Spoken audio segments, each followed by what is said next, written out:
Der Mann im Mond. Vor langer Zeit ging einmal ein Mann am Sonntagmorgen in den Wald, um Holz zu hauen. Als er ein großes Bündel Holz hatte, nahm er es auf den Rücken und trug es nach Haus. Da begegnete ihm ein Mann in Sonntagskleidern, der gerade in die Kirche gehen wollte. Dieser Mann sprach zu dem Holzsammler: Weißt du nicht, dass heute Sonntag ist? Am Sonntag sollst du nicht arbeiten, sondern in die Kirche gehen.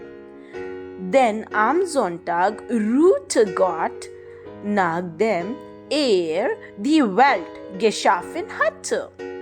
Was geht mich das an? Fragte der Holzhauer. Der Fremde aber war der liebe Gott selbst.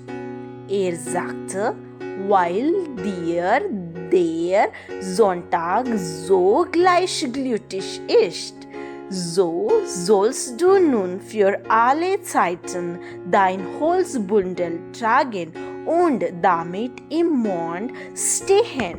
Und seit dieser Zeit kann man im Vollmond der Mann mit seinem Holzbündel sehen.